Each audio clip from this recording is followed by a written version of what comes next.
एक बार गौतम बुद्ध से उनके एक शिष्य ने पूछा, गुरुजी कृपया हमें बताइए कि असल में कर्म क्या है। तब गौतम बुद्ध ने अपने शिष्य से कहा कि कर्मों को समझने के लिए मैं तुम्हें एक कहानी सुनाता हूँ। इस कहानी से तुम समझ जाओगे कि कर्म क्या है। गौतम बुद्ध अपने शिष्यों को कहानी सुनाना प्रारंभ करते हैं। बुलंदशहर का एक राजा था। वो एक दिन घोड़े पर बैठकर अपने राज्य का भ्रमण कर रहा था। चारों तरफ भ्रमण करने के बाद वो एक दुकान के सामने आकर रुक गया। रुकने के बाद राजा ने अपने मंत्री से कहा, मंत्री जी मालूम नहीं क्यों मुझे लगता है इस दुकानदार को कल फांसी की सजा सुना दो। इसे मृत्युदंड देने की मुझे इच्छा हो रही है। मंत्री राजा से इसका कारण पूछ पाते इससे पहले राजा उसके आगे निकल गया। मंत्री ने इस बात का कारण पता करने के लिए अगली सुबह भेष बदलकर आम जनता का रूप लेकर दुकानदार के पास पहुंचा। वैसे दुकानदार चंदन की लकड़ियां बेचने का काम करता था। मंत्री ने दुकानदार से पूछा, भाई आपका काम कैसा चल रहा है। तब दुकानदार ने बताया कि उसका बहुत ही बुरा हाल है। लोग उसकी दुकान पर तो आते हैं, चंदन को सूंघकर उसकी प्रशंसा बहुत ज्यादा करते हैं, लेकिन खरीद तक हुई भी नहीं। और उसने आगे बताया कि मैं सिर्फ इसी इंतजार में हूँ कि हमारे राज्य के राजा की मृत्यु हो जाए और उनके अंतिम संस्कार के लिए मुझसे बहुत सारी चंदन की लकड़ियाँ खरीद ली जाए। शायद वहाँ से मेरे व्यापार में और बढ़ोतरी हो जाएगी और मेरा व्यापार भी अच्छा हो जाएगा। मंत्री को सारी बात समझ आ गई कि यही वो नकारात्मक विचार है जिसने राजा के मन को भी नकारात्मक कर दिया है। वो मंत्री बहुत ही बुद्धिमान था, इसलिए उसने सोचा कि मैं थोड़ी बहुत चंदन की लकड़ियाँ खरीद लेता। उसने दुकानदार को कहा, क्या मैं आपसे थोड़ी बहुत लकड़ियाँ खरीद सकता हूँ। दुकानदार ये सुनकर बहुत ही खुश हो गया। उसने सोचा कि चलो कुछ तो बिका। इतने समय में कुछ नहीं बिक रहा था। उसने चंदन की लकड़ी को कागज से लपेटा और अच्छी तरह से पैक करके वो लकड़ी मंत्री को दे दी। मंत्री अगली सुबह चंदन की लकड़ी लेकर राजा के दरबार में पहुंच गया और राजा से कहा, महाराज वो जो दुकानदार है उसने आपके लिए तोहफे के रूप में चंदन की कुछ लकड़ियाँ भेजी है। ये बात सुनते ही राजा बहुत खुश हो गया और मन ही मन सोचने लगे कि मैं बेकार में ही उस दुकानदार के बारे में गलत बातें सोच रहा था। राजा ने चंदन की लकड़ी को हाथ में लिया, उसे अच्छी तरह से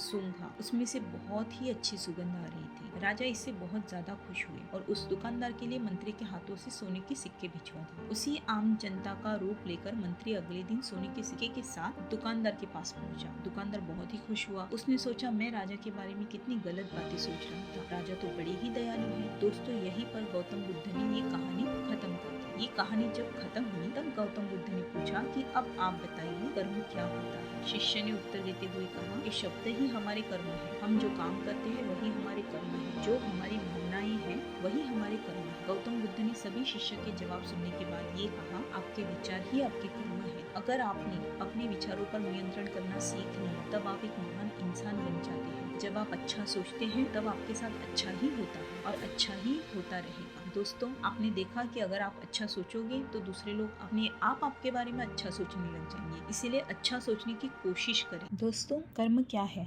आज इस वीडियो में हम 3 कहानी सुनेंगे जिसमें आपके वर्तमान और भूतकाल में किए गए कर्म कैसे हमारे भविष्य और वर्तमान को प्रभावित करते हैं यह हम देखेंगे। तो चलिए शुरू करते हैं। एक बार की बात है, भगवान बुद्ध अपने 2 शिष्यों के साथ यात्रा पर निकले थे। सुबह से चलते चलते वह दोपहर तक थक गए। तब उन्होंने थोड़ा आराम करने के बारे में सोचा। पास में ही उन्हें एक पेड़ देखा। बुद्ध ने अपने दोनों शिष्यों से कहा, चलो यहाँ थोड़ी देर बैठकर अपनी थकान दूर कर ले। वह तीनों लोग पेड़ के नीचे बैठ गए। तभी भगवान बुद्ध को कुछ दूर पर एक बगीचा दिखा जिसमें बहुत सारे तरबूज उग रहे थे। गौतम बुद्ध ने अपने शिष्य आनंद से कहा, मुझे बहुत प्यास लगी है। उस घर पर जाओ, मालिक से एक तरबूज की मांग कर ले आओ ताकि हम अपनी प्यास शांत कर सके। आनंद आज्ञा अनुसार उस घर की तरफ चल पड़ा। घर के करीब पहुँचने के बाद आनंद ने देखा एक युवती बगीचे में पानी दे रही है। आनंद ने बहुत ही आदर से युवती को नमस्कार किया और कहा, मेरे गुरु सुबह से पैदल चल रहे हैं, इस कारण वह बहुत प्यासे हैं। क्या उन्हें देने के लिए आप मुझे एक तरबूज दे सकते हो। जैसे ही आनंद की बातें खत्म हुई, युवती गुस्से में चिल्लाई,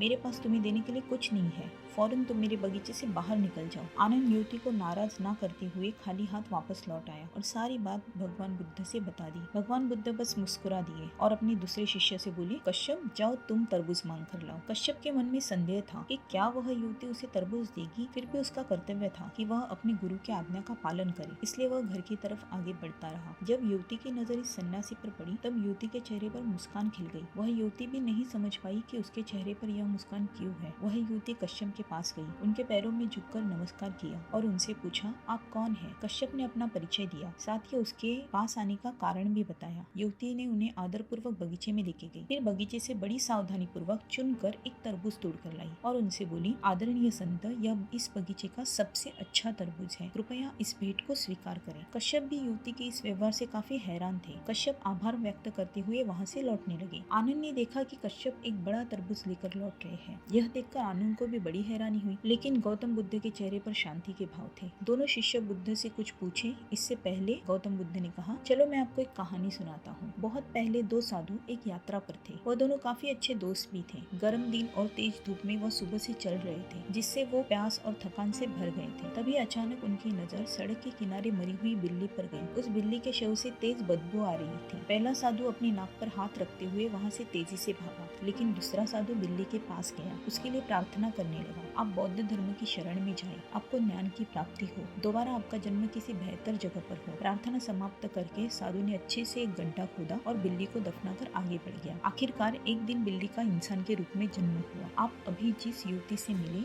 वह वही बिल्ली थी जिसका इंसान के रूप में जन्म हुआ था। आनंद, आप पिछले जन्म में वह पहले साधु थे जो बिल्ली से दूर भाग गया था। कश्यप, आप दूसरे साधु थे जिन्होंने बिल्ली को आशीर्वाद दिया था, उसके लिए दया दिखाई थी। इसलिए जब आज युवती ने कश्यप को देखा तो उसे अपने आप खुशी महसूस हुई, जबकि आनंद ने बिल्ली के प्रति घृणा दिखाई थी। इसलिए आनंद को देखते ही उसे गुस्सा आ गया। कश्यप को वह बिना मांगे तरबूज भेंट करना चाहती और आनंद के अनुरोध के बाद भी इनकार करना चाहती थी। इस कहानी को सुनने के बाद दोनों शिष्यों ने जाना कि हमें सभी प्राणियों के लिए मन में दया भाव रखना चाहिए, सबको एक तरह का सम्मान देना चाहिए, क्योंकि हम दूसरों के लिए जो दया और प्यार दिखाते हैं या जो नफरत और क्रूरता दिखाते हैं वह लौटकर एक न एक दिन हमारे पास आती है। दोनों शिष्यों को इस कहानी को सुनने के बाद महान सीख प्राप्त हुई। इसके बाद वह बुद्ध के साथ यात्रा पर आगे बढ़ गए। दोस्तों, इस कहानी से हमें यही सीख मिलती है कि हमारे कर्म एक न एक दिन लौटकर हमारे पास आ ही जाते हैं, चाहे वो अच्छे हो या बुरे हो। इसलिए हमें सबके प्रति दया और प्रेम का भाव रखना चाहिए ताकि हमारे लिए भी कहीं से दया और प्रेम आ सके। और आपने देखा जो भूतकाल में किए गए कर्म है वो कैसे आके भविष्य को प्रभावित करते हैं। तीसरी कहानी, एक बौद्ध भिक्षु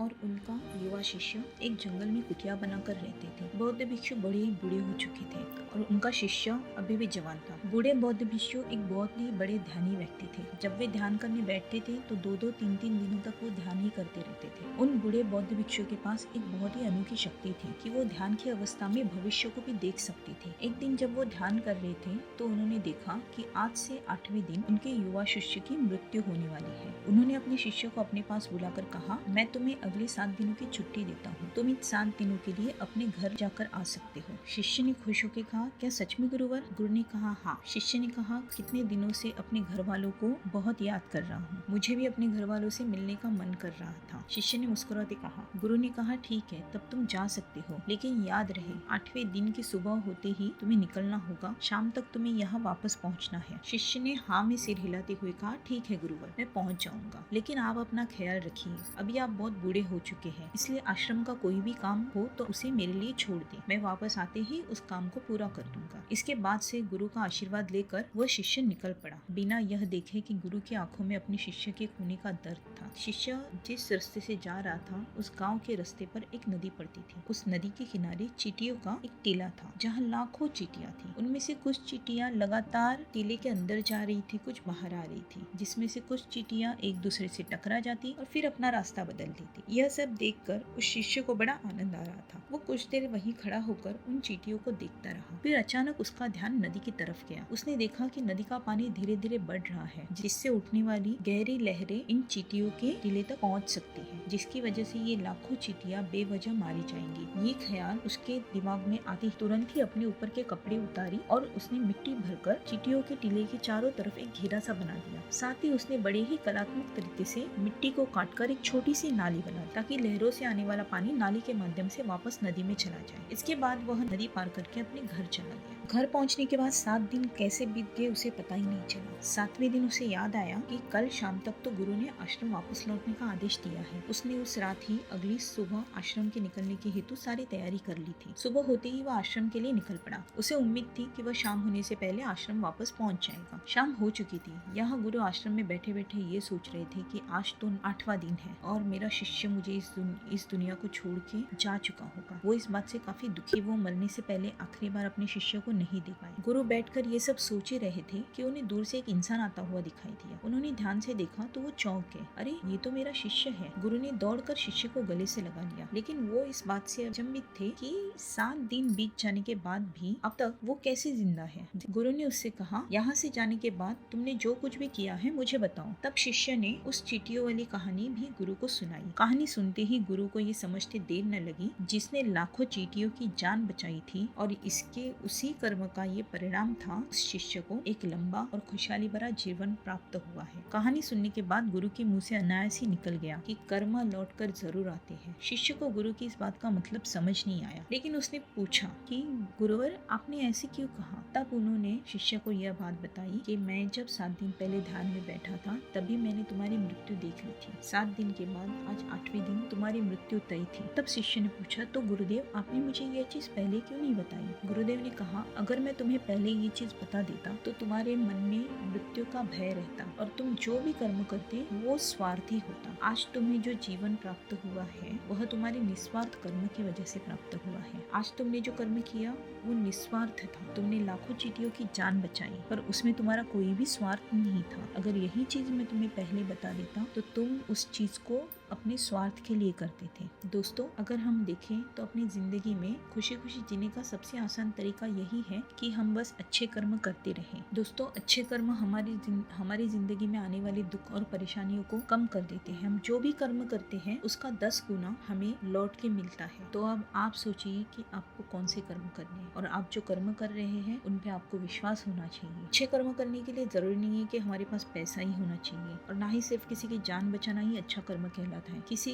असहाय की छोटी सी मदद करना भी बहुत अच्छा कर्म कहलाता है। कोई इंसान जो निराश है उसको अगर आप मोटिवेट करते हैं, उसे सांत्वना देते हैं, वो भी एक अच्छा कर्म है। एक उदास आदमी को एक हंसी देना भी एक अच्छा कर्म है। अपनी जिंदगी में आप खुश रहना चाहते हैं तो आज से दूसरों के दुख दर्द को कम करने की कोशिश शुरू कर दीजिए। अच्छे कर्म करते रहिए, पल की चिंता मत कीजिए। उसे आपको 10 गुना मिलना ही है। वो 10 गुना आपके पास किसी न किसी रूप में लौट कर आएगा ही। कहा जाता है ना, नेकी कर और दरिया में डाल। आपको निस्वार्थ कर्म करना है। आपको कर्म करते वक्त ये नहीं सोचना है कि इस कर्म का मुझे क्या फल मिलेगा, वो लालच होगा। अगर आप निस्वार्थ कर्म करते हैं तो वो कर्म आपको बहुत बहुत बहुत पॉजिटिव परिणाम देगा। दोस्तों, आज जो हमने 3 कहानियां सुनी, आपने देखा कि पहली कहानी में जो दुकानदार राजा के लिए विचार कर रहा था वो उसके कर्म बन रहे थे और वैसी ही सोच राजा के मन में पैदा हो रही थी। तो ये हुआ आपका वर्तमान का कर्म। जो दूसरी कहानी हमने सुनी युवती की तरबूज देने की, उस कहानी से हमें पता चलता है कि भूतकाल के कर्म कैसे आपका पीछा करते हैं और भूतकाल में के कर्म कैसे आपके वर्तमान जीवन को प्रभावित करते हैं। और ये जो तीसरी कहानी है उससे हमें ये सीख मिलती है कि आपने निस्वार्थ जो कर्म किया वो कैसे आपके भविष्य को सुधार सकता है।